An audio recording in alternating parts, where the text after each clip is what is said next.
You want Philly? Yeah, let's do it. Over the middle and into the end zone. Zach Ertz for the touchdown. The Philadelphia Eagles are Super Bowl champions. Eagles fans everywhere, this is for you.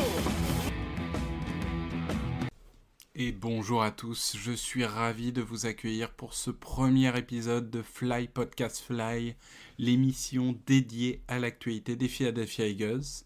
Nous allons tout d'abord vous présenter l'équipe qui animera ce podcast et à tout seigneur, tout honneur, nous commençons par Grégory. Salut Victor, dis donc, mais c'est bien, ça me repose d'avoir quelqu'un qui fait l'animateur et de voir que moi j'ai juste à écouter. Merci Victor. Bonjour Grégory HR, animateur vedette. Bonjour, 43 ans. Non, écoutez, fan des Eagles avant tout. Pour ceux qui suivent à la radio, le Double Expresso tous les matins à 6h, 9h. Et puis la chaîne L'équipe, également l'équipe d'Estelle, en présentation et en chroniqueur. Très heureux d'être avec deux passionnés comme Victor et Loïc qui va arriver dans quelques minutes. Non, c'est chouette, on va pouvoir parler des Eagles. Ça fait un moment qu'on avait tous envie de faire un podcast autour de notre équipe. Et on espère que ça va vous plaire.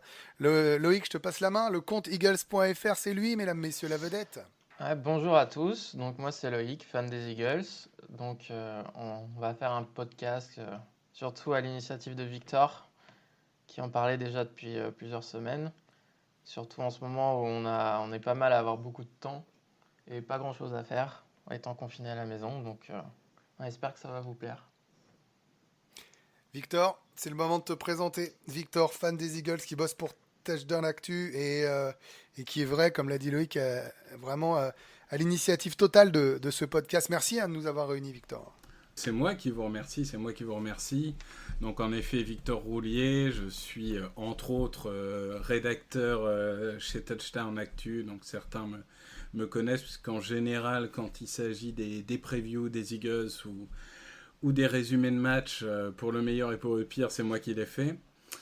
J'ai la chance de pouvoir résumer des matchs comme le Eagles Cowboys, Eagles Dolphins, Eagles Seahawks de cette année. Donc, toujours le bonheur d'être fan avant tout. Que des moments pas douloureux. On souffre en regardant et on souffre en écrivant aussi. Ah, il y a un côté maso à être fan. Ça fait partie du jeu. Non, je suis vraiment ravi, en effet. Moi, c'est quelque chose qui me tenait à cœur de lancer un podcast de ce type et je pense qu'on va faire des belles choses tous ensemble.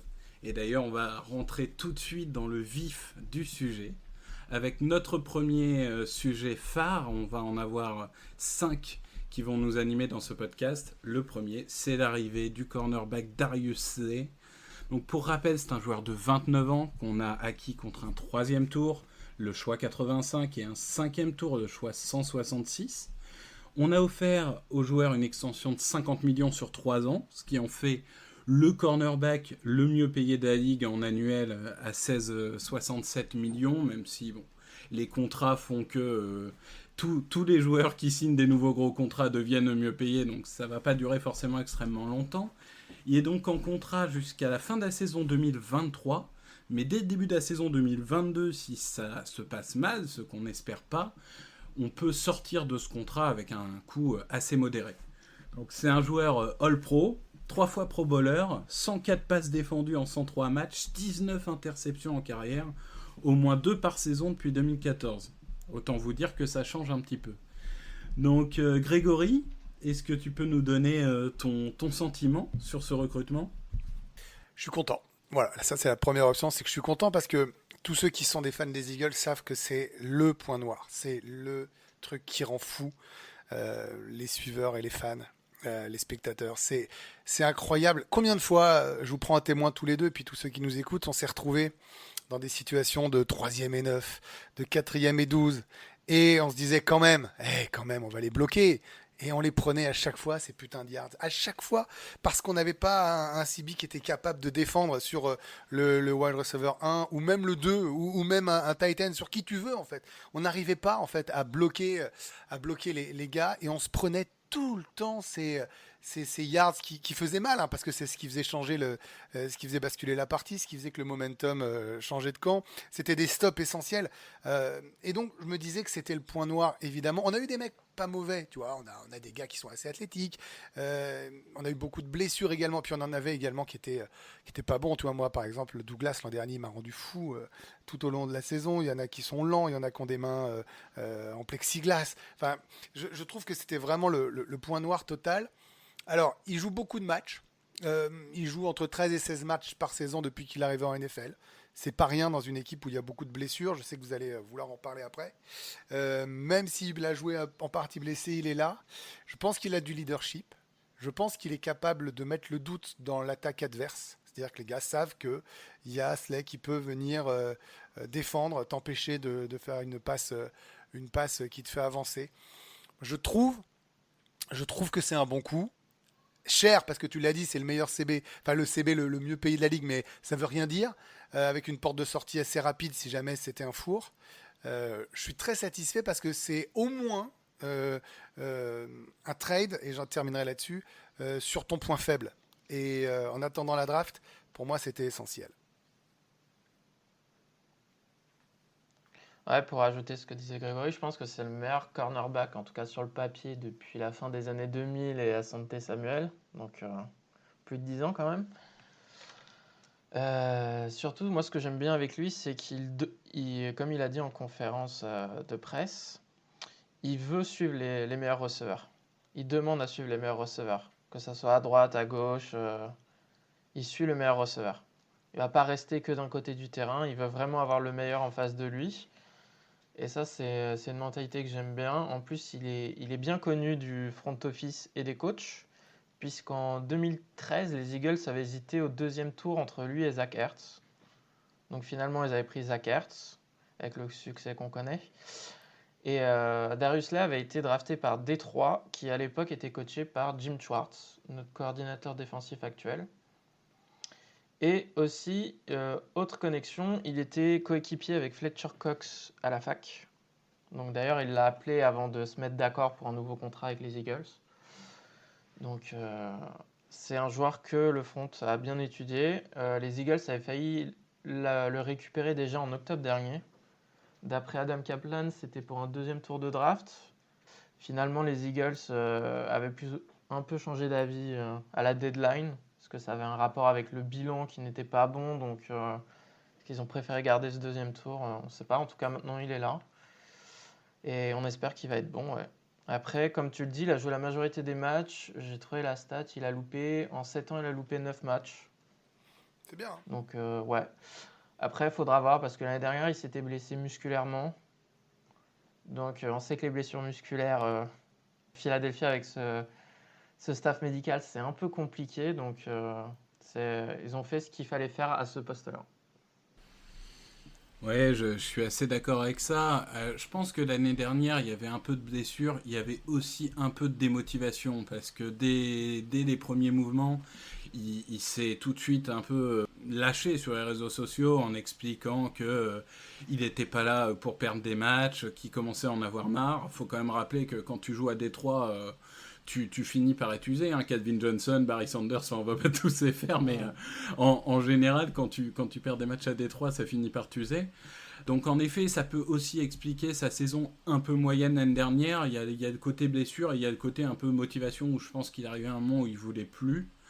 Là, il retrouve Jim Schwartz, en effet, qui est un entraîneur qu'il aime, qui l'avait fait plutôt jouer en zone à l'époque à Détroit. Aujourd'hui, la question, c'est en effet que même si les Eagles aiment bien jouer en zone, l'idée, c'est d'avoir, vous l'avez bien dit, un cornerback qui vraiment suit le receveur numéro 1 à droite, à gauche, même dans les vestiaires, il faut toujours qu'il soit à côté du receveur numéro 1 adverse. Et il l'a dit dès sa première interview. Il a dit, moi, s'il faut jouer en homme à homme, je sais le faire. Et oui, il sait le faire en général. Donc il a dit, voilà, je sais le faire, je peux le faire, je veux le faire, et je serai sur le receveur numéro 1 tous les matchs, toutes les actions. Et c'est ça dont on a besoin. Parce qu'un cornerback numéro 2, on peut bricoler. Un cornerback numéro 1 dans la NFL d'aujourd'hui, il n'y a pas de bricolage possible. Il y a un mec qui tient la route ou il y a un mec qui ne tient pas la route.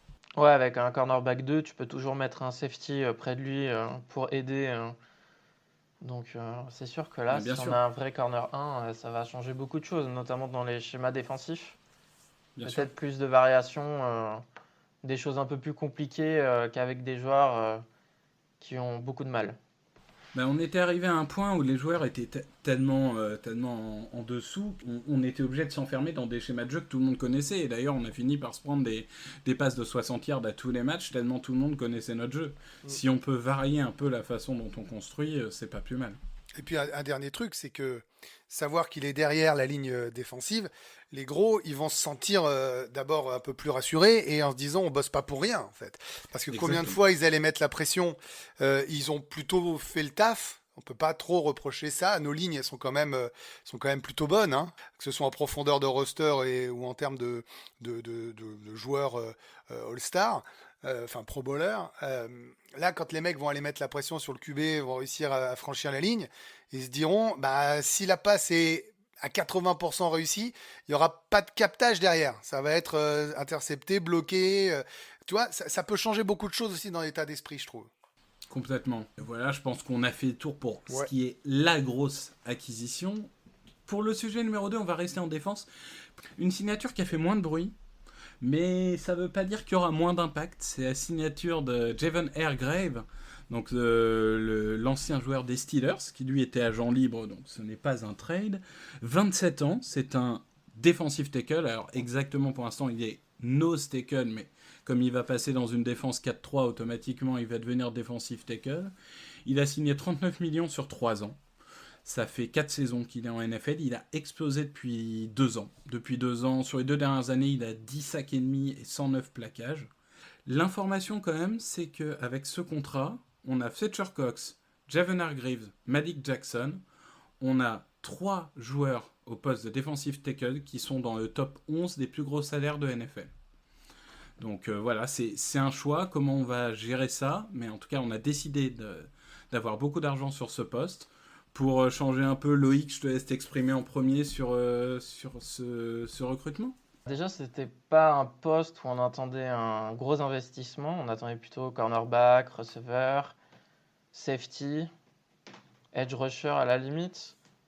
Mais ouais, du coup, ça a été un peu la surprise venue de nulle part, entre guillemets. On s'attendait pas à un contrat aussi élevé à une position, comme tu l'as expliqué, où il y a déjà pas mal d'investissements. Après, justement, je pense qu'ils ont dû se dire qu'au vu des blessures ces 2 dernières années à l'intérieur de la ligne, que ce soit Jernigan, Hassan Ridgeway ou même Malik Jackson l'année dernière qui s'est blessé au premier match alors qu'il avait loupé aucun match avant depuis qu'il était dans la ligue. Ouais, ils veulent quelqu'un qui puisse profiter en fait de la présence de Fletcher Cox qui va attirer souvent 2 ou 3 défenseurs sur lui pour gagner des 1 contre 1 et mettre la pression à l'intérieur sur le quarterback et le pousser vers les extérieurs, vers les edge rushers. Après, ce qui est intéressant, c'est qu'il a loupé qu'un seul match en 4 ans. Donc, normalement, durabilité. Bon, Malik Jackson, c'était pareil l'année dernière. Et malheureusement, on a vu. Hein. Après, non, c'est pareil. C'est un joueur qui est aussi connu du front office parce qu'en 2016, Howie Roseman, notre general manager, a indiqué qu'il avait hésité entre Isaac Seumalo et lui. Donc là, pareil, c'est un joueur qui a bien été étudié, donc il y a de la familiarité. Je pense que c'est important quand on recrute en free agency, c'est vraiment d'être sûr que le joueur va s'adapter au système. Donc, ouais, c'est une bonne surprise pour moi. Ouais, moi je trouve qu'il y a 2 choses que je voudrais retenir sur, enfin 3 choses. Je vais parler de l'argent tout de suite. Ça me choque pas quand on suit les sports US. D'ailleurs, ça marche assez vrai d'ailleurs dans le foot en général, le soccer. T'es champion avec la défense, investir en défense avec des mecs sûrs, fiables et bons. Moi, ça me dérange pas du tout. Voilà, ça c'est la première des choses. Et c'est vrai que si tu veux gagner des matchs de playoff et que tu peux surprendre et éviter que les mecs soient fatigués à l'entrée du 4e quart, si tu peux faire tourner, si tu peux, enfin, tu vois ce que je veux dire, ils ont cette culture de faire tourner avec 6-7 mecs pour 4 postes. Je trouve que ça c'est une bonne stratégie. Donc moi j'aime bien et ça me dérange pas que l'argent soit mis là. La deuxième chose, c'est le marché d'opportunité. J'adore ça, le marché d'opportunités. C'est-à-dire que le gars, effectivement, free agent, comme tu l'as dit, Victor, ça engage pas de tour de draft, ça engage pas d'échange, donc tu t'affaiblis pas d'un certain point de vue. Tu poses juste de l'argent, voilà, tout simplement. C'est beaucoup, hein, on est d'accord, mais c'est juste ce concept-là. Et moi, j'aime bien le fait de te dire, je regarde les free agents et je me dis qui parmi ces mecs-là sont vraiment de très bons joueurs. Et c'est pas finalement par poste, presque pas par besoin, mais tu vas chercher des mecs forts, en fait. Tu vois ce que je veux dire? Alors évidemment, ça marche pas avec 3 quarterbacks, mais avec des gars en obstacle comme ça, moi je trouve ça vraiment très intéressant d'aller chercher des mecs forts, parce que si tu veux à nouveau gagner un Super Bowl, il te faudra des mecs forts. Et j'insiste sur ça, j'aime bien cette stratégie d'aller chercher les meilleures opportunités du marché, alors évidemment, plus ou moins ciblées comme ça a été le cas. Et enfin, dernière chose sur lui, je trouve que c'est un garçon qui est en progression constante depuis son arrivée dans la ligue. Alors il y a un petit peu moins de sacs cette année que l'an dernier, on est passé de 6,5 à 4. Mais bon, enfin, en gros, il est quand même très bon en termes de plaquage. Voilà, il est vraiment présent et c'est quelqu'un qui monte en puissance saison après saison, qui est fiable, qui est sûr. Et je trouve que c'est la belle surprise parce que Darius Slay, on se disait il nous faut un CB. Là, je trouve que c'est une belle surprise si, et je rejoins Loïc, si il n'y a pas de problème musculaire avec notre équipe, on n'est jamais à l'abri. Mais je trouve que c'est un super coup, très discret et très malin. Oui, alors, moi j'ai été très partagé à la signature, dans le sens où j'adore le joueur. Quand il jouait à Pittsburgh, il m'avait déjà vraiment frappé, et je suis très heureux d'ajouter ce talent dans notre équipe. Après, c'est vrai que dépenser autant sur la ligne intérieure, dans un premier temps, ça m'a gêné. Après, j'ai discuté aussi avec un fan des Broncos qui me rappelait, parce que honnêtement, je ne m'en souvenais plus vraiment, qu'en 2013, 2014, 2015, Malik Jackson passait autant de temps, voire beaucoup plus de temps en tant que defensive end que defensive tackle. Donc nous, on se souvient du Malik Jackson des Jaguars, mais on a presque tendance à oublier qu'avant, il a été aux Broncos et qu'il a montré à cette époque-là qu'il était polyvalent. Et aujourd'hui, on sait que defensive end, la draft n'est pas passée, mais c'est aussi un poste aujourd'hui où on n'a pas forcément une énorme profondeur. On va avoir Barnett et Graham, et c'est à peu près tout. Le fait est qu'avoir un joueur polyvalent comme Malik Jackson qui peut être à l'intérieur quand Cox ou Hargrave se reposent ou est éventuellement blessé, ou être à l'extérieur pour apporter quelque chose de différent. Je pense notamment à des phases de course où on n'a pas forcément besoin d'un joueur. Si le joueur est un peu plus lent, c'est finalement pas si grave. S'il peut déjà enfoncer la ligne, c'est déjà ça. Et je me dis, voilà, si le schéma de jeu est bien construit, Malik Jackson, pourquoi pas s'en servir beaucoup plus en defensive end qu'il ne l'a été par exemple aux Jaguars, sachant qu'aux Jaguars, il n'avait tout simplement pas besoin de l'avoir autant à ce poste-là. Et juste pour illustrer, même si bon, c'est pas une fin en soi, mais c'est toujours intéressant, le site PFF, Pro Football Focus, donne des notes aux joueurs par position. Dans les linemen intérieurs, il est top 10. L'année dernière, il est 8e très exactement. Donc, notamment devant des joueurs beaucoup plus médiatiques. Donc, je pense que c'est vraiment un joueur qui est arrivé très discrètement à Philadelphie, mais qui peut faire un gros impact. Et je suis vraiment de plus en plus optimiste sur cette signature. Ah bah tu nous rejoins finalement, t'es pour le talent, ça y est Victor, t'as arrêté d'être Exactement. ronchon en comprenant pas pourquoi on mettait des dollars dans des positions déjà établies, t'as compris que nous on voulait du talent avec Loïc, ça y est tu nous rejoins, merci Mais quand c'est même. mon côté expert comptable, je pense argent, je dis plus rien, c'est une déformation professionnelle, qu'est-ce que tu veux que je te Alors que dise. nous on est showbiz, soit on est showtime, tu comprends, Mais c'est oui. ça le truc. Voilà. Ouais, après, c'est vrai que j'étais un peu comme Victor quand même au début, le matin en me levant, en voyant cette signature, en voyant l'argent alloué, c'est vrai que sur le coup, on s'y attendait pas forcément. Mais ce qui va être intéressant aussi, c'est qu'il va passer d'un système où il avait 2 gaps à 1 gap. Donc, ses statistiques de sac devraient s'améliorer, espérons-le. Parce qu'on est très faible aussi en termes de sacs. Je veux dire, à part, je sais plus, vous allez peut-être m'aider les gars. Quel match on a archi dominé où on a mis Les Jets. Les Jets, voilà.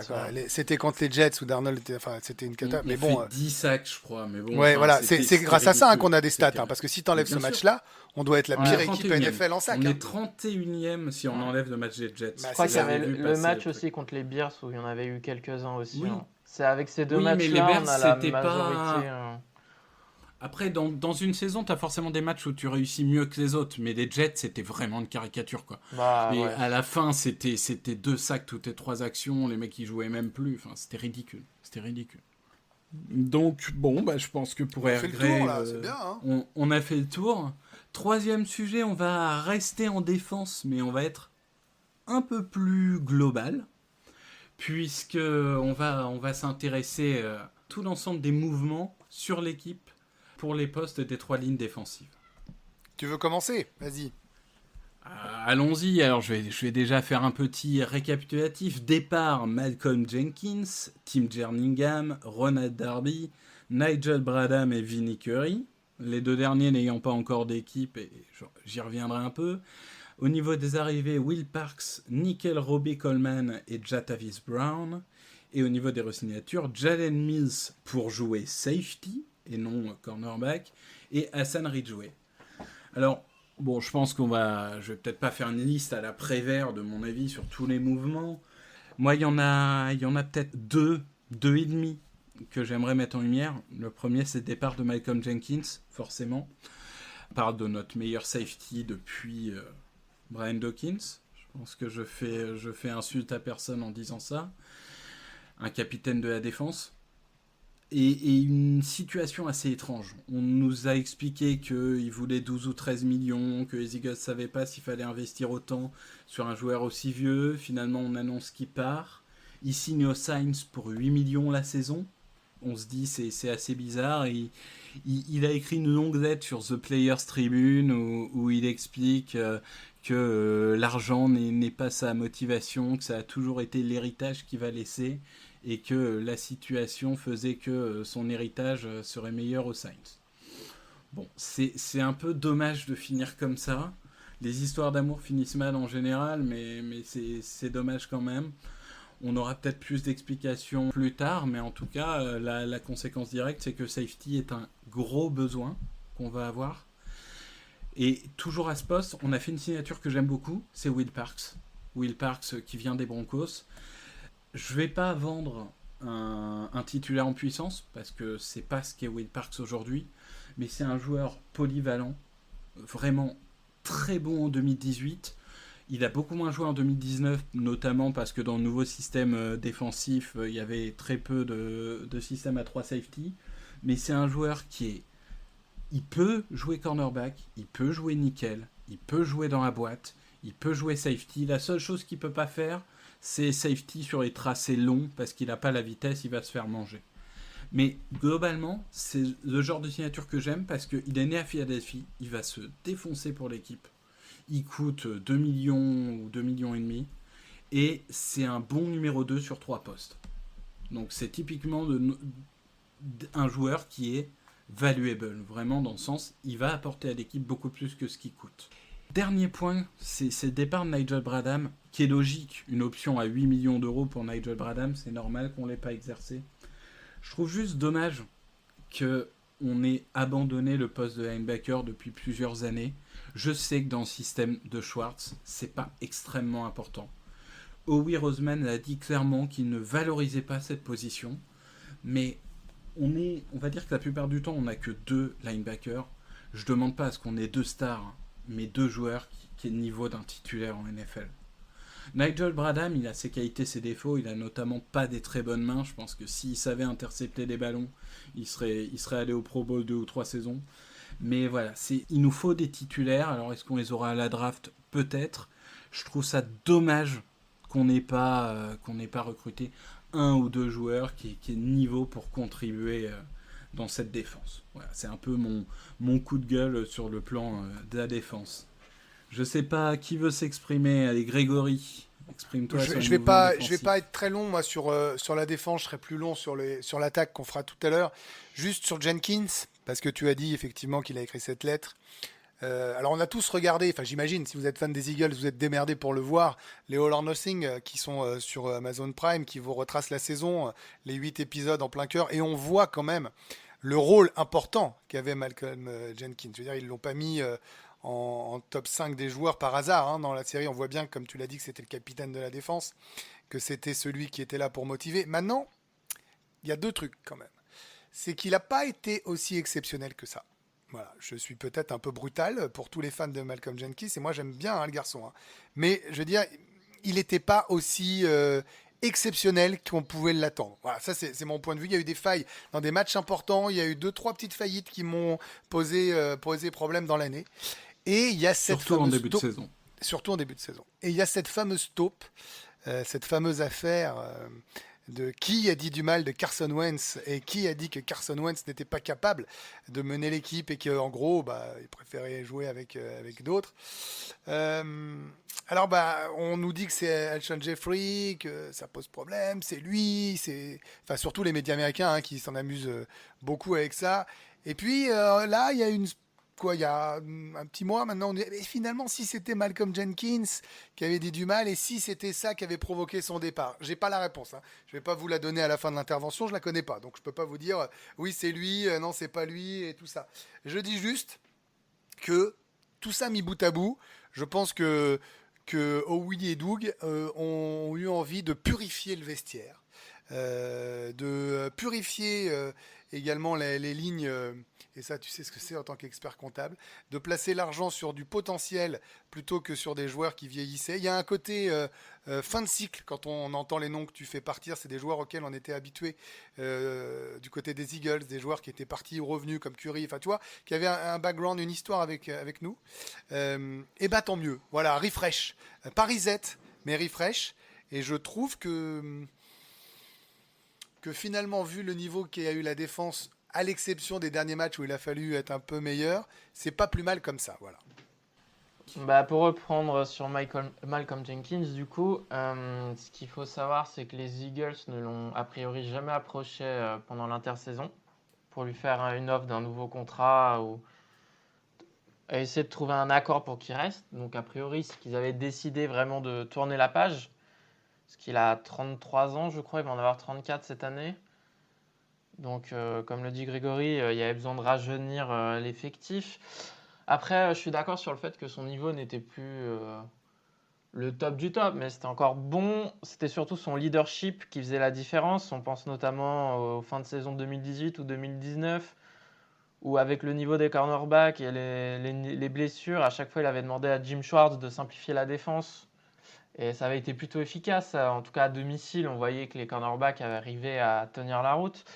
Donc, ce qui va être le plus dur, je pense, à remplacer, c'est son leadership et aussi le fait qu'il a joué tous les snaps depuis, 2-3 ans, ce qui est très rare aujourd'hui en NFL, surtout un safety. Hein. Un safety, d'ailleurs, c'était pas qu'un safety, c'était un linebacker, c'était un slot cornerback, il jouait en special team. Donc oui, ça va pas être facile à remplacer. Après, il faut bien tourner la page à un moment ou à un autre. Donc, ils ont décidé cette année. On verra bien. C'est vrai qu'avec la pandémie, en plus, le fait qu'il risque de ne pas y avoir d'off-season, ça va compliquer encore plus les choses. S'il y a une saison, il y a ça aussi, on verra bien. Après, pour les signatures en soi, moi je suis plutôt content puisque j'avais dit avant la Free Agency que j'espérais qu'ils se concentrent sur des joueurs qui étaient plus jeunes. Parce que les années précédentes, ils avaient tendance à signer des joueurs qui avaient 30 ans ou plus. Là, j'ai été regarder, ils ont signé des joueurs qui ont tous entre 26 et 29 ans. Le plus vieux qui a été re-signé, je crois que Victor, tu l'as pas cité, c'est Rodney McLeod, qui va avoir 30 ans en juin. Donc voilà, non, je suis plutôt satisfait là-dessus. Après, il y a une vraie volonté de rajeunir quand même. Ouais. Il y a une vraie volonté de mettre du sang frais et et puis c'est pas des paris, je sais pas ce que vous en pensez. Moi je trouve pas que ce sont des paris ce qu'ils ont fait. Je trouve que c'est pensé et qu'il y a une stratégie et qu'ils sont plus évidemment en interne que nous et qui doivent avoir des échos sur la véritable implication des uns et des autres. Je sais pas ce que vous en pensez, mais moi je trouve que ça ressemble à ça.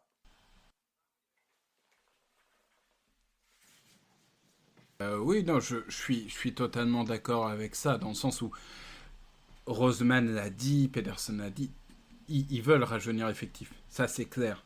L'équipe de 2017 qui a été championne, les revanchards, etc., c'est très bien, mais enfin, malheureusement, pas mal de ces joueurs-là ont fait leur temps.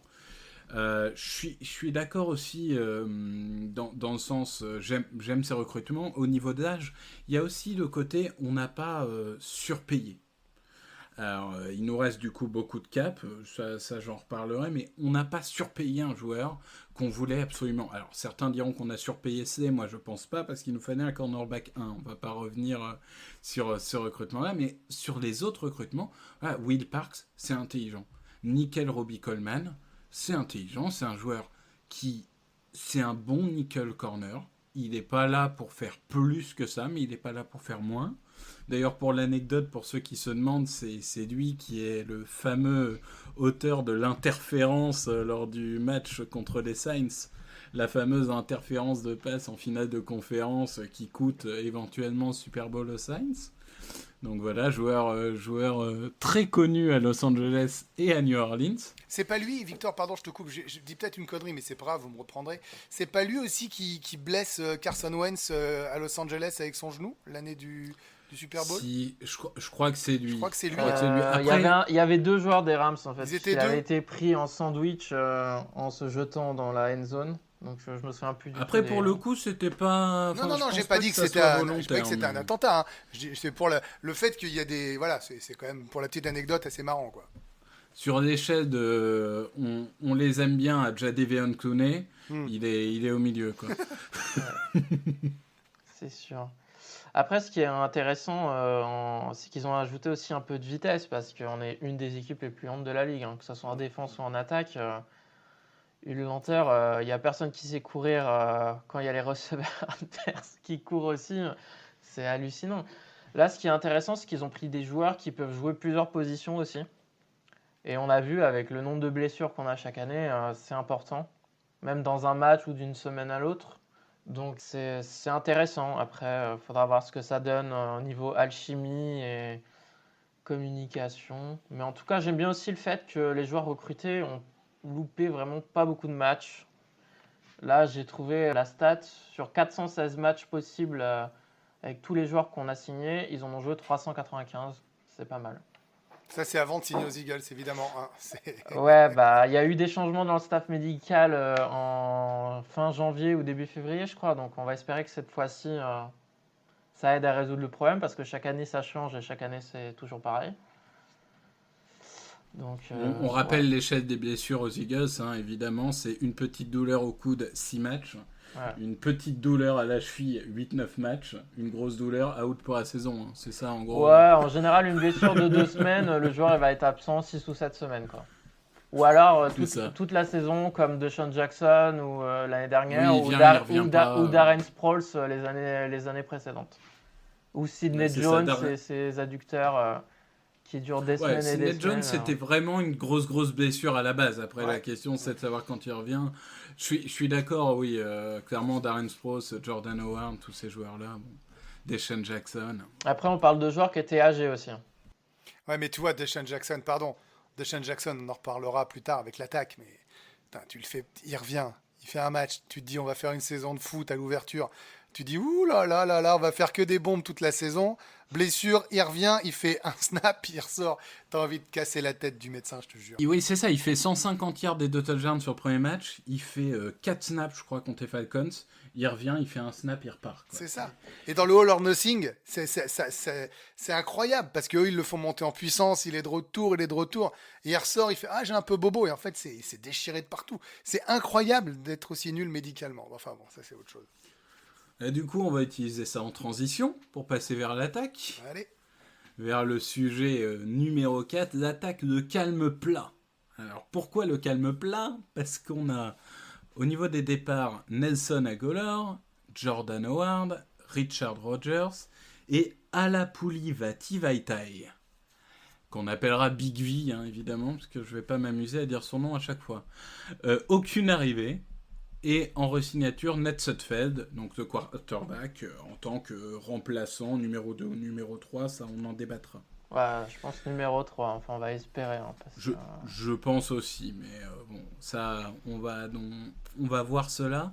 Donc, clairement, aucun recrutement pour le moment, que des départs attendus, pas de surprise au niveau de la liste des gens qui s'en vont. Peut-être qu'il y avait un petit débat sur Jordan Howard, mais sinon pas trop de surprises. Loïc, ton avis sur... Alors, je vais laisser de côté les receveurs puisque ça va faire l'objet d'un point après spécifique. Pour le reste, comme tu as dit, pas de surprise. On se disait peut-être Jordan Howard, s'il pouvait revenir à un prix d'amis, pourquoi pas, puisqu'il avait fait plutôt des bonnes choses avant sa blessure l'année dernière. Après, vu ce que Miami a payé, clairement, les Eagles n'avaient pas payé ça, hein, je crois qu'il a obtenu 5 millions la saison. Donc voilà, après, moi je pense que pour l'attaque, en free agency, ça va bouger après la draft. Je pense qu'ils vont regarder les vétérans après la draft, notamment quarterback 2. Donc j'ai écouté un podcast qui s'appelle Inside the Bird avec Jeff Musher et Adam Kaplan qui disait que les deux joueurs qui intéressent les Eagles, c'est Josh McCown. Donc comme on a pu voir dans All of Nothing, il a eu quand même un gros impact l'année dernière. Que ce soit sur Carson Wentz ou sur les remplaçants, sur tout le monde. Les Eagles ont déjà parlé avec lui pour qu'il intègre le staff une fois qu'il décidera de prendre sa retraite parce qu'il a 41 ans, je crois. Là, le problème, c'est qu'il s'est blessé contre les Seahawks. Il s'est déchiré l'adducteur à partir de l'os, je crois. Donc, il est en rééducation jusqu'en juin, a priori. Donc, je pense qu'il va falloir attendre un peu. Voir si lui déjà veut continuer ou pas. Et puis l'autre option qui a été évoquée, c'est Joe Flacco. Mais après, Joe Flacco, le problème, c'est que lui aussi s'est blessé l'année dernière. Il s'est blessé au cou. Donc, vu l'état actuel aux États-Unis, passer des visites médicales, c'est pas possible. Ou c'est très compliqué. Surtout vu la blessure qu'il a eue. Donc, encore une fois, je pense qu'il va falloir attendre plusieurs semaines. Ou comme l'année dernière, au moment du training camp, pour signer un vétéran en deuxième joueur derrière Carson Wentz. Sinon, il y a encore des postes à pourvoir. Donc, il faudra voir, comme je dis, après la draft, notamment swing tackle. Parce que pour le moment, le premier tackle remplaçant, c'est Jordan Mailata, qui, dans sa carrière... on ne sait pas s'il peut jouer. Déjà, les 2 dernières années, il a eu des blessures au dos qui ont mis fin à sa saison. Et surtout, il n'a jamais joué de match officiel en football américain. C'est un joueur qui vient du rugby à 13, je crois, qui a des caractéristiques incroyables physiques. Mais tu peux pas faire confiance à un gars comme ça.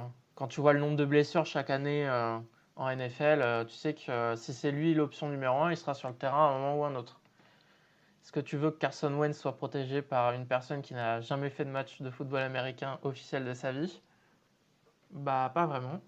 Donc il y a encore quelques vétérans. Après, on verra s'ils draftent un joueur ou pas. Mais ouais, je m'attends moi à ce que ça bouge après la draft du coup.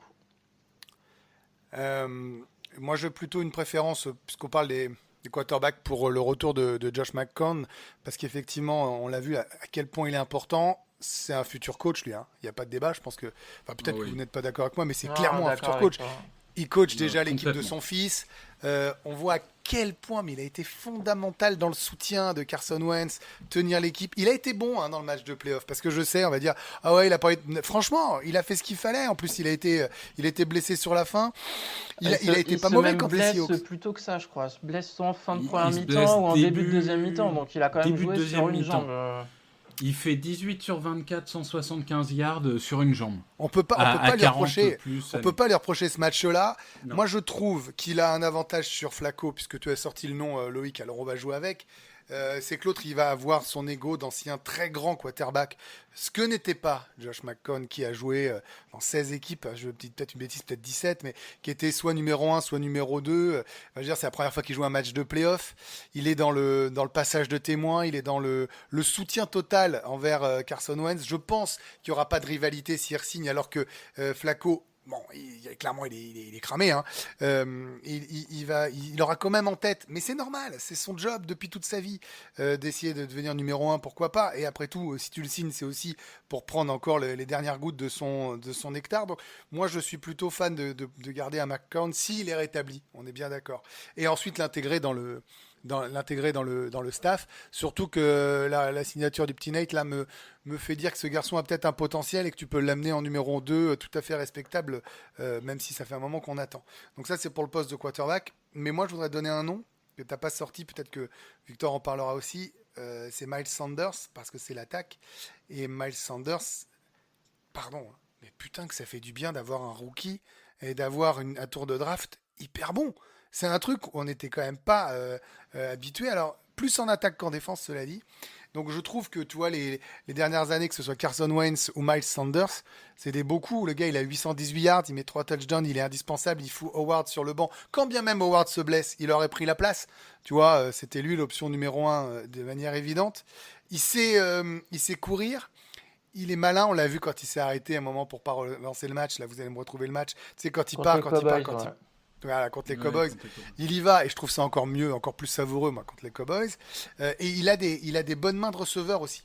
Tu sais, dire qu'il a joué beaucoup sur lui, sur les extérieurs et il a pas beaucoup droppé de ballon, contrairement à Agholor qui était le roi du drop. Donc moi, Agholor, je ferai pas son procès. Bonne route, bonne chance, plein de bonnes choses. On trouvera quelqu'un d'autre qui droppera les balles. Mais Je vais en parler.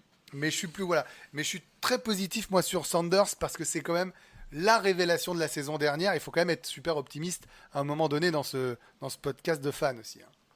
Donc tu crois à la draft qui arrive? Je crois énormément à la draft qui arrive, même si je connais vos résistances par rapport à ça, et vous avez raison sur ils connaissent pas les tracés, ils connaissent pas les défenseurs, on est 12 niveaux au-dessus. Je sais, vous avez raison, Non, mais Sanders connaissait pas la NFL et j'ai vu ce qu'il a fait. Et alors, je vais même te dire, là où je vais aller dans ton sens et où c'est toujours quasiment impossible de détecter des talents exacts. Miles Sanders, à Penn State, il n'a jamais été utilisé sur jeu de course. Quasiment jamais. Je veux dire, il recevait pas un ballon ou alors une petite screen à droite à gauche. Donc c'est pas qu'on savait s'il était bon ou mauvais en réception, on n'en savait rien. Et les gens se disaient, s'il l'utilise pas, c'est qu'il doit pas être bon. Or finalement, arrivé en NFL, il a fait plus de 500 yards cette année. Donc arrivé en NFL, 500 yards en réception, je parle. Donc arrivé en NFL, il a prouvé qu'il était très bon sur ce secteur de jeu. Donc en effet, il y a des joueurs dont on peut penser quelque chose à la sortie d'université et qui finalement sont complètement différents après une fois en NFL.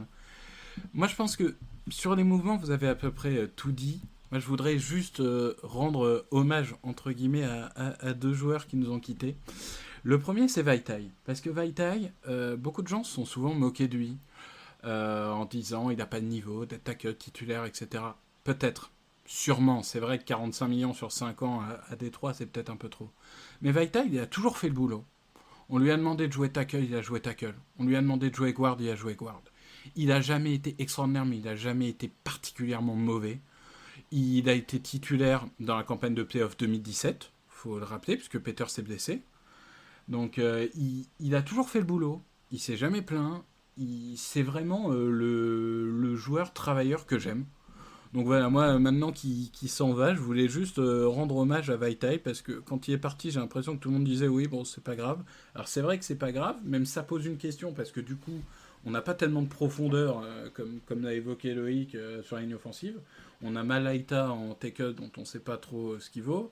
On a Pryor. Oui, mais on a Pryor qui peut jouer guard ou tackle, mais à mon avis plutôt guard. Donc voilà, ça ne m'inquiète pas plus que ça, mais je voulais rendre hommage à Vaitai parce que je trouve que c'est un joueur. Je rajoute du positif moi aussi dans ce podcast. Je trouve que c'est un joueur dont on ne parle pas assez et que j'aime beaucoup. Alors moi, je vais rajouter du positif aussi, si tu me permets.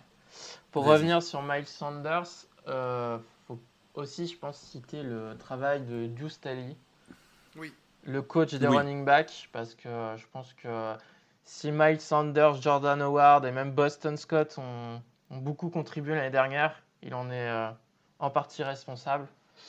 Et contrairement à d'autres positions, là, c'est vraiment un bon coach de position. Donc, je pense qu'il fallait le citer. T'as raison. Alors attends, avant de laisser la parole à Victor sur Agholor, parce que je suis sûr que c'est ça dont il veut nous parler. Je suis sûr que c'est lui le nom numéro 2 et je pense que ça va être régalade, donc restez là. T'as cité Byron Scott. Lui aussi, t'as raison, t'as complètement raison, Loïc. J'avais oublié de le mettre dans mes... quelle révélation. On verra avec les wide receivers, un mec qui a un très beau prénom dans pas longtemps. Mais Scott, c'est lui aussi qui nous permet d'aller en playoff et parce qu'il est au top avec Carson Wentz sur les derniers matchs.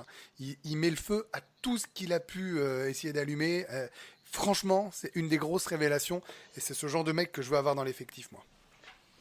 Il peut devenir Darren Sproles, dans le meilleur des cas. S'il continue sa progression, ça peut devenir un joueur du style Darren Sproles.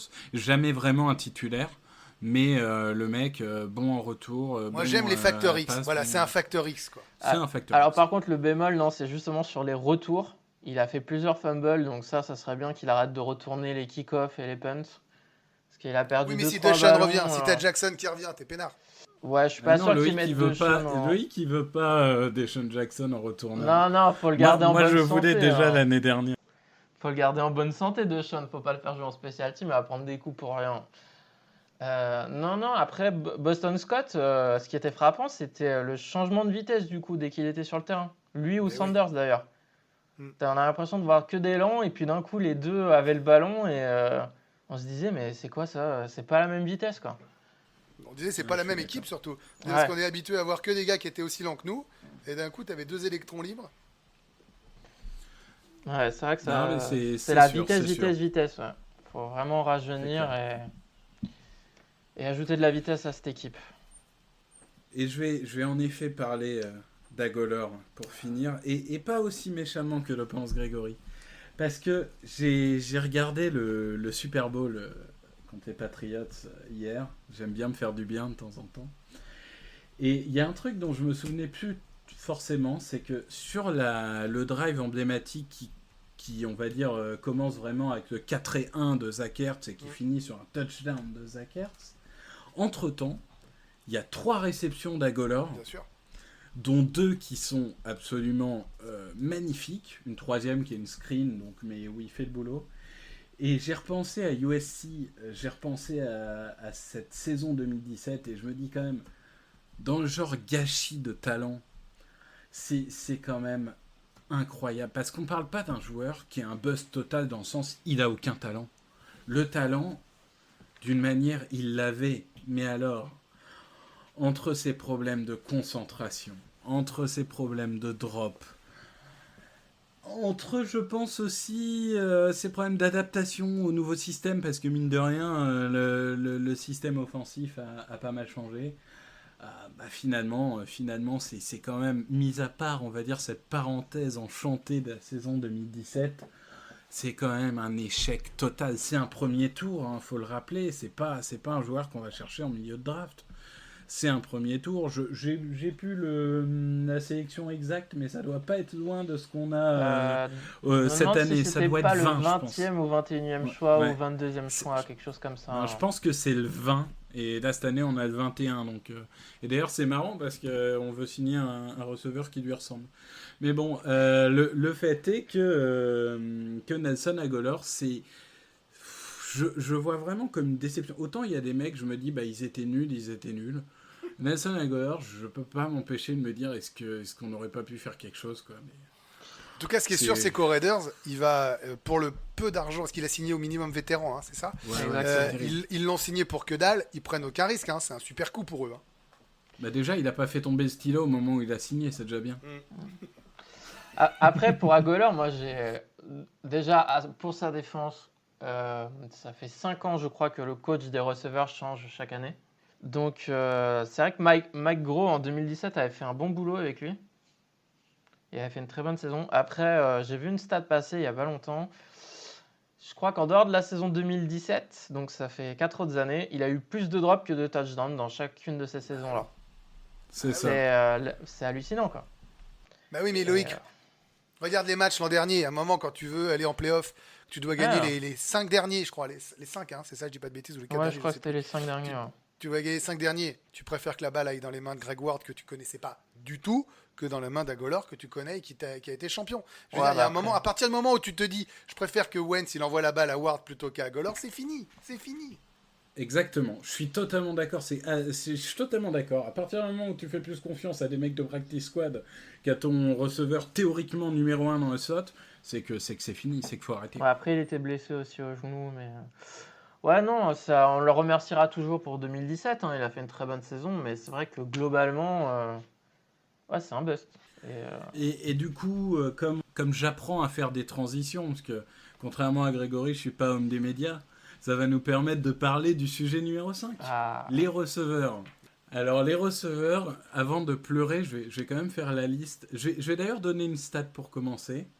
Carson Wentz est le premier quarterback de l'histoire à lancer 4 milliards sans avoir un receveur à plus de 500 yards. Donc ça déjà c'est fort. Bon, on va me dire il a 2 bons tie-ends et un bon running back, mais bon quand même ça fait mal. Donc nos receveurs principaux, on va dire pour la saison prochaine, avant draft et avant éventuellement recrutement, c'est Alshon Jeffrey, 30 ans, 490 yards et 4 touchdowns l'année dernière en 10 matchs, blessé au lisfranc, et donc c'est une grosse blessure qui nécessite souvent plus d'1 an. Ou presque 1 an. J'ai regardé en moyenne, c'est évalué entre 10 et 13 mois. Donc autant dire que vu qu'il s'est blessé plus tôt en fin de saison, quand bien même la saison débuterait en septembre, il y a très peu de chances qu'on le voit.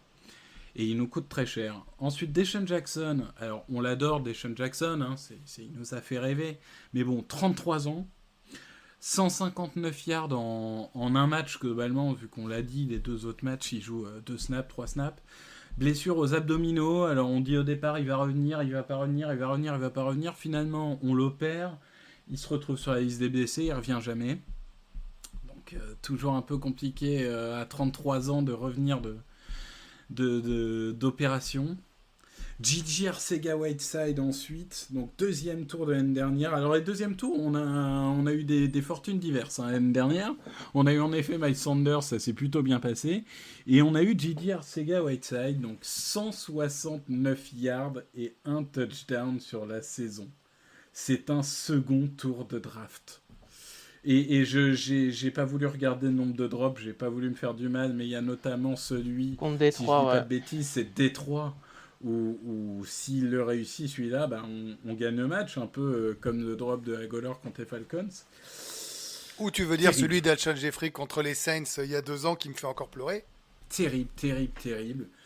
Gigi Arcega-Whiteside qui en plus, alors on dit souvent, et on a raison, hein, que receveur ça fait partie des positions où c'est très difficile d'être effectif tout de suite après la draft, qu'en général il faut 1, 2 ou 3 saisons, et c'est une réalité. Mais j'ai envie de dire, ça nous rend pas très optimistes pour l'impact immédiat des mecs qu'on va drafter. Et en plus, il vient de Stanford. Et Stanford, c'est quand même une des universités qui, dans la structure offensive, est, je trouve, la plus NFL ready, quoi. Bah, c'est de là que vient Hertz, si je me souviens bien. Oui, mais c'est une superbe université. Et du coup, c'est un peu dommage de voir... peu d'impact que le joueur a eu, mais bon, éventuellement, on y reviendra. Et le dernier que j'ai inclus, alors parce qu'on pourrait inclure Burnett, qu'on a vu sortir du practice squad, etc., mais le dernier que je vais inclure, c'est Greg Ward, parce que quand même, Greg Ward, 254 yards, un touchdown dans le peu de matchs qu'il a disputé, et un impact... un impact énorme sur la fin de saison. Si on gagne les derniers matchs, c'est aussi grâce à lui. Je pense qu'on ne peut pas diminuer l'importance qu'il a eu sur les derniers matchs. C'est contre les Giants, je pense, où il fait une réception longue distance qui nous fait respirer complètement dans le match. Donc vraiment, voilà. Il drop pas bonne la balle. surprise. Il drop pas bonne la balle, surprise, mais après, ça va pas devenir un numéro 1 en puissance. On parle d'un mec qui peut être un très bon numéro 3, un très bon numéro 4. Mais ça règle pas le problème des receveurs numéro 1 ou 2. Alors donc après, qui veut je veux bien s'amuser y en aller. premier? Tu veux y aller, Loïc? Non, vas-y, Grégory, vas-y. Non, vas-y, avec plaisir, poulet. Vas-y. Ouais, merci. Alors, moi, pour commencer sur les receveurs, pour compléter ce que tu as dit, déjà sur Deshaun Jackson, il avait été coupé initialement par les Eagles après la saison 2013. Donc, ça fait un bout de temps maintenant. Et depuis, il n'a pas fait une seule saison complète. Il a toujours manqué des matchs sur blessure. Donc concrètement, on ne peut pas compter sur lui pour qu'il fasse une saison complète en 2020. C'est pas possible. Au jour d'aujourd'hui, dans le roster, tu n'as personne qui peut amener cet élément d'étirer les défenses adverses avec sa vitesse. Ce qui permet d'ouvrir des espaces pour Ertz, Goddard, Sanders, pour tout le monde en fait. Même pour Wentz, prendre des yards faciles à la course. Donc déjà ça. Pour Greg Ward, comme tu l'as dit, il a joué très peu de matchs en NFL. J'ai regardé, il a joué 7 matchs. JJ Arcega-Whiteside, à la fin de saison, il a joué 12 snaps en match de playoff, alors que un gars comme Deontay Burnett, il a joué 13 snaps, et Robert Davis, il en a joué 48. On ne peut pas dire que la confiance des coachs soit très élevée envers ce joueur. Moi, un gars qui a eu autant de blessures devant lui pour qu'il puisse avoir des opportunités et qui n'a pas su en tirer parti, c'est pas bon signe. Après, on ne va pas dire que c'est un bust, hein, ça reste une saison rookie. Faudra voir ce que ça donne avec un nouveau coach des receveurs. Ouais, il n'y a pas de quoi être spécialement optimiste. Et puis, il y a Alshon Jeffrey. Donc, lui aussi, il a eu plusieurs blessures ces dernières années. Comme tu le dis, sa blessure, ça risque de prendre un temps fou avant qu'il revienne. Jalen Mills, par exemple, quand il s'était blessé à Londres, il avait eu la même blessure. Il a mis plus d'1 an à revenir. Donc, ouais, ça, c'est un problème. Et puis, Alshon Jeffrey, comme Grégory en a déjà parlé, tout le monde pense que c'est lui qui balance sur le quarterback dans la presse de façon anonyme. Ça fait déjà 2 ans de suite. Donc, à un moment donné, je ne sais pas qui est la taupe, mais il faut que ça s'arrête. Il faut que ça tire tous dans le même sens. Et ce qu'on a pu voir de plus frappant, c'est justement quand les Davis, les Ward, les Burnett ont joué, on a senti que ces joueurs-là avaient plus la niaque et se donnaient plus que les receveurs titulaires. Hors de Sean Jackson, qui lui, malheureusement, a essayé de jouer à travers sa blessure. Mais là, ouais, non, c'est problématique. En gros, là, pour le moment, il semble tout miser sur la draft. Donc, moi, je suis allé voir les joueurs qui ont été draftés par Howie Roseman depuis qu'il est general manager en 2010. Donc, voici la liste. Riley Cooper, Marvin McNutt, Jordan Matthews avec Chip Kelly, Josh Huff avec Chip Kelly. Chip Kelly avait drafté tout seul Nelson Agholor. Puis, quand Howie est revenu, il a drafté Mac Hollins, Shelton Gibson et JJ Arcega-Whiteside. Donc, youhou! Ouais, Donc ils savent pas faire. c'est- Donc ils savent pas faire. Ils savent pas faire ou ils savent savent pas développer ou un mix des deux. Donc, c'est sûr qu'à force de changer de coach de receveur chaque année, t'as pas de stabilité, t'as pas forcément les mêmes types de coach. Donc, ouais, moi, pas confiant du tout sur ces positions-là. Quand je vois qu'un Patrick Mahomes, il a Tyreek Hill, Sammy Watkins, je me souviens plus, là, le joueur qu'ils ont drafté l'année dernière qui va super vite, Robinson. Arman, je crois. Ah oui, non, Nico Hardman Hardman, ouais. Robinson, il est agent libre. Donc, Michael Hardman. Nicole Hardman, ouais. Donc, et que tu compares ce qu'il y a aux Eagles, ouais, il n'y a pas de quoi sauter de joie et être confiant sur ces positions-là. Alors je vais faire plus court parce que vous avez tout dit et c'est évident. Jeffrey, non seulement, comme vous l'avez dit, il y a le côté taupe, mais il y a aussi les 26 millions. Est-ce qu'on en perd 16 cette année, 10 l'année prochaine si on coupe avec nous aussi bien? Voilà, c'est une vraie possibilité. En tout cas, il y aura de l'argent mort sur Alshon Jeffrey.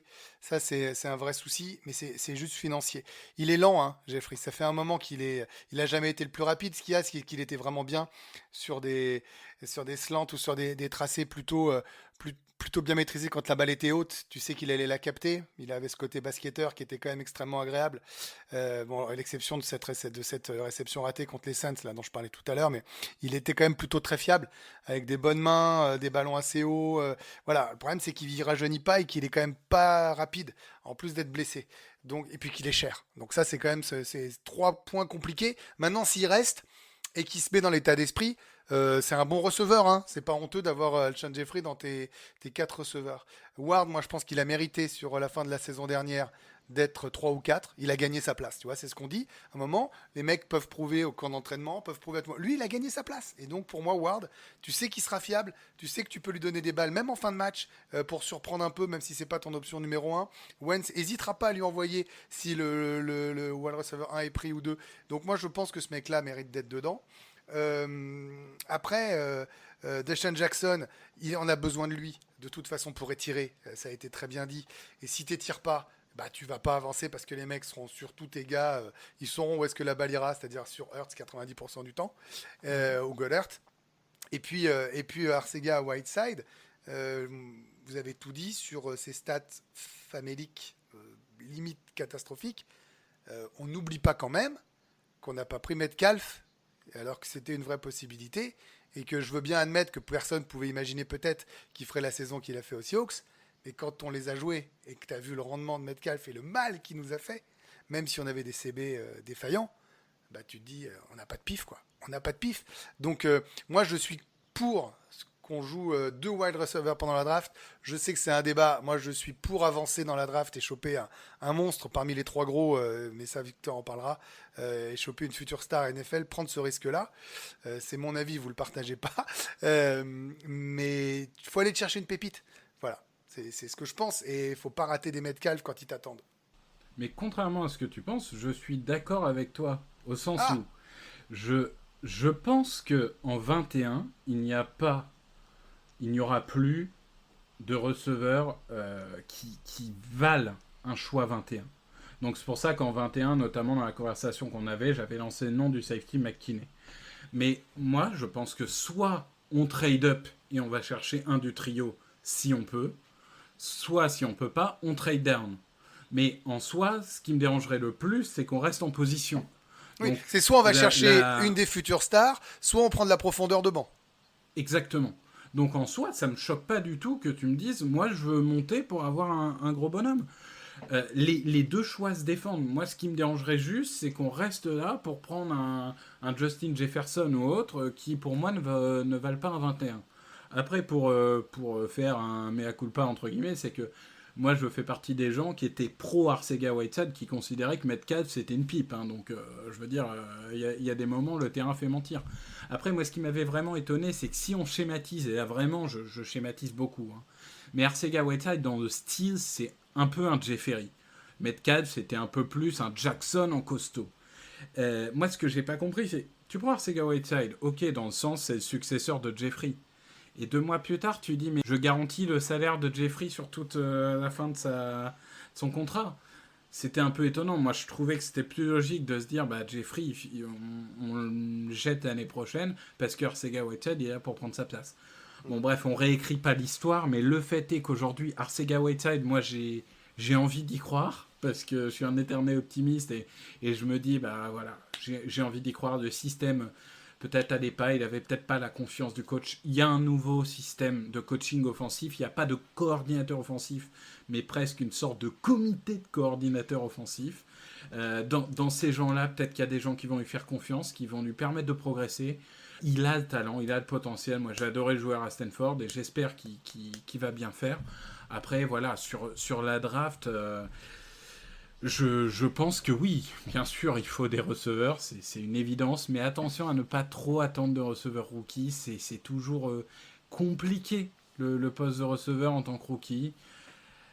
On réussit pas forcément toujours des grandes saisons, il faut du temps pour se développer, donc je suis d'accord, faut recruter au poste, à quelle position on verra, mais bon, après il faut aussi qu'on ait du bol, quoi. Je sais pas, un Jackson qui fait toute la saison, un Jeffery qui revient bien, un Arcega Whiteside qui se développe. Il faut que tu aies le facteur, nouvelle, il faut un peu de chance, quoi. Une bonne nouvelle. Ouais, quoi. mais tu peux pas, quand tu es general manager, tu peux pas tout baser sur la chance. Et là, concrètement... Non, mais tu peux espérer que tes mecs fassent une saison, Loïc. Tu peux espérer que tes mecs fassent 15 matchs, quoi. T'as le droit quand même au prix où tu les payes. Non, mais là, quand on voit quand même, et même si c'était pas des top joueurs, tu vois, il y a plein de receveurs qui ont signé pour le minimum vétéran. Et ils ont même pas essayé d'en signer un, en fait. Ils restent comme tel. Moi, je vais revenir sur Alshon Jeffrey.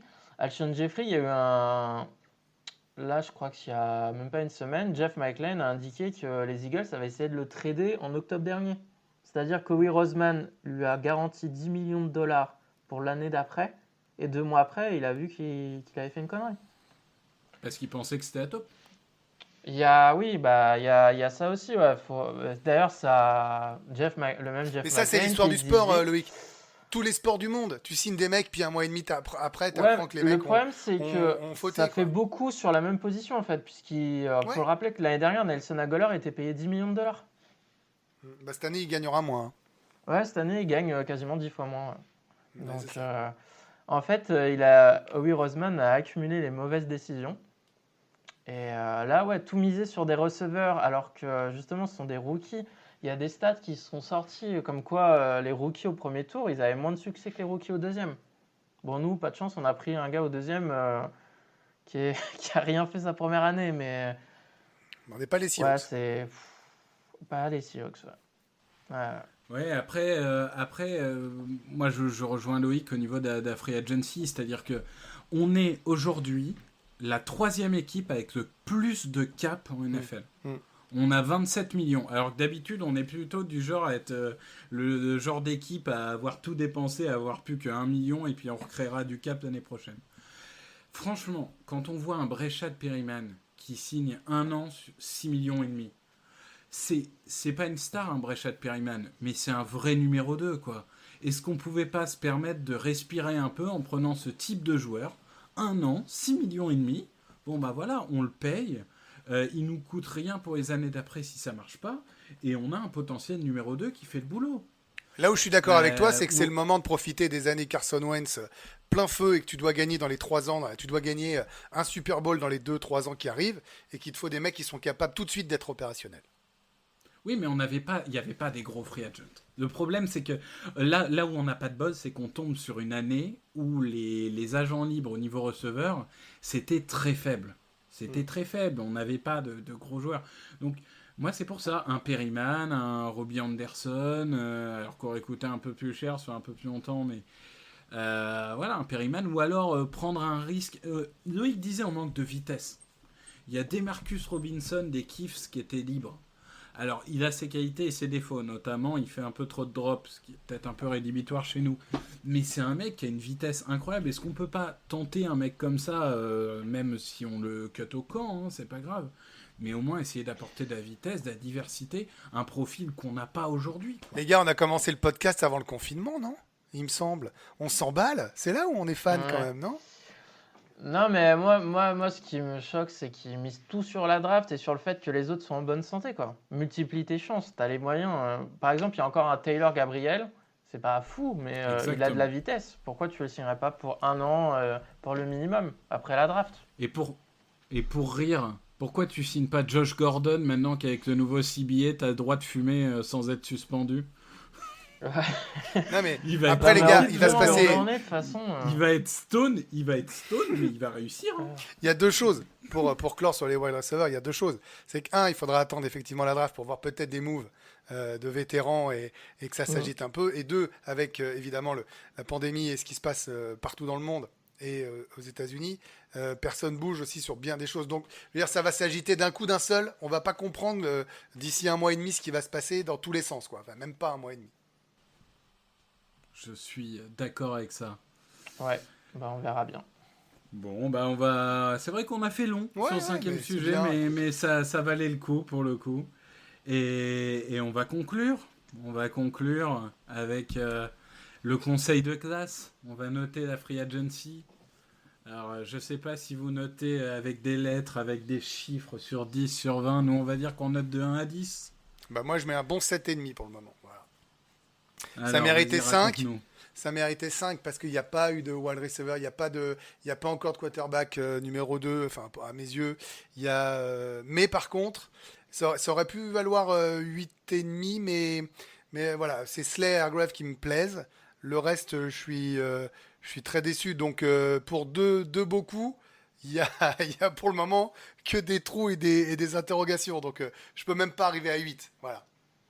Moi, je vais être beaucoup plus dur que Grégory, mais c'est note provisoire, hein, parce que, comme on l'a dit, la free Ouais, bien agency sûr. continue jusque dans une saison normale, en tout cas jusqu'en octobre. Mais concrètement, moi, je vais mettre un 3, hein. Au jour d'aujourd'hui, t'as rien fait au poste de receveur, qui était le poste où...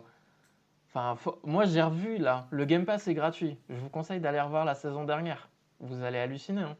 Je crois qu'on oubliait à quel point les receveurs étaient mauvais, à quel point ça a coûté des victoires. Non, pour moi... il a rien fait pour le poste de receveur, tout misé sur la draft où il a un historique où il n'est pas bon.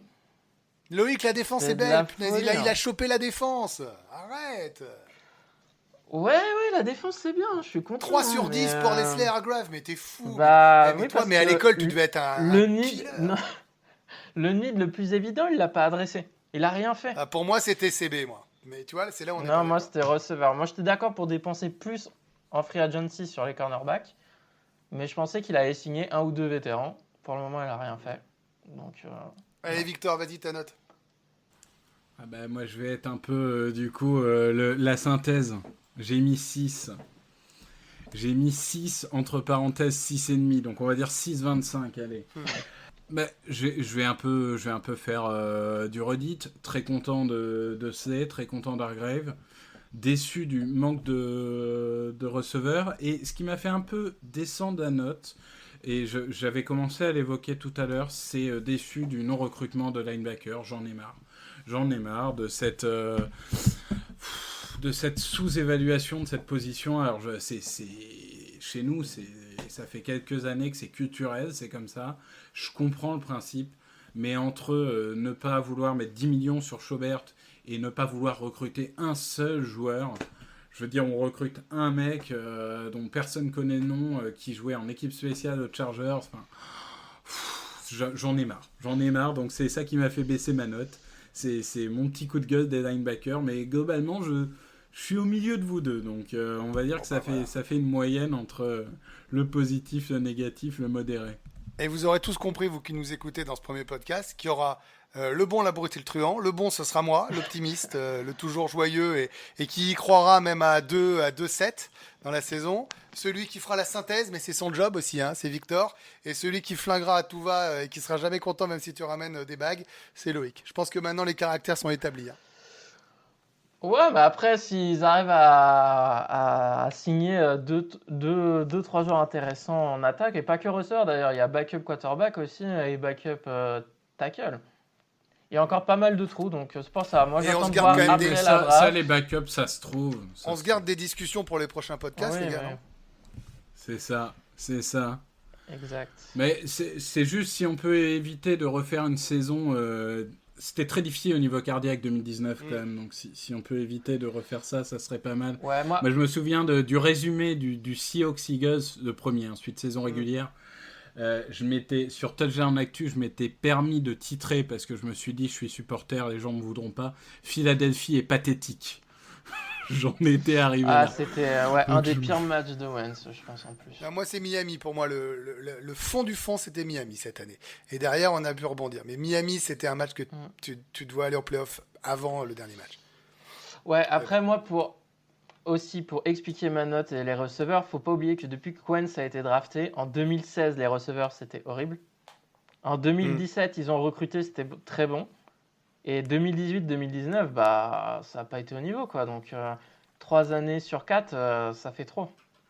Ouais, ça, ils savent pas drafter les Faut receveurs. régler on est le d'accord. problème, ouais. Ouais, mais nous, C'est on ça. pense à la défense, Loïc. Toi, t'es comme ça. T'es comme ça. On a compris. Hein. Bah, le plus gros investissement, c'est Wentz. Donc, moi, j'ai envie de lui donner le plus d'armes possible. Comme il suis coûte plus d'accord. de 30 millions la saison. Et moi, j'aime Encore bien qu'on aille aller titiller les quarterbacks adverses quand même aussi. C'est pas mal. Hein, parce que j'en ai marre de ces touchdowns qu'on prend alors qu'on est en 4e et 32, si tu veux. Ça me fatigue. On a fait le Bon, tour, les bah, copains je pense qu'on a fait le tour. Un grand merci à vous deux. Merci Merci à à toi, toi, hein, Victor, Victor, merci pour à vous. l'initiative. Hein. Un beau premier épisode qu'on appelle un deuxième, alors je pense après la draft. Hein, Ouais, puisque c'est bien ça. On aura plus de sujets de discussion une fois qu'on aura recruté des petits jeunes. Ouais, ou peut-être un petit rapide avant la draft en disant ce qu'on espère, les postes, le type de joueur. Ah, il est gourmand. Ouais. Bah écoute, Regardez Remarque, cela dit, on a Ouais, du temps. On verra bien ce qui se passera. ouais, chômage technique, moi faut que je m'occupe donc. On vous tient au courant, en tout Allez, cas. ça marche. N'hésitez pas à suivre, d'ailleurs, pour finir, sur les réseaux sociaux, n'hésitez pas à suivre Eagles FR si vous voulez des news, le lien pour les prochains podcasts et éventuellement, du coup, on vous donnera des petits teasers sur la suite du programme. Ou des remarques, ou des avis sur ce qu'on a bien fait, pas bien fait. On prend. Bien sûr, tous les avis, on prend. N'hésitez pas également à nous suivre sur nos comptes perso pour Grégory Hacher et Victor Roulier. Donc, on a tous les deux fait simple avec juste nos prénoms, noms de famille. Donc, vous devriez nous trouver rapidement. Et on vous remercie surtout de nous avoir écoutés. On vous remercie et on espère vous revoir bientôt pour le prochain épisode de Fly Podcast Fly. Salut. Ciao. Open with a throw and a pass picked off by Dawkins. Brian Dawkins with the interception.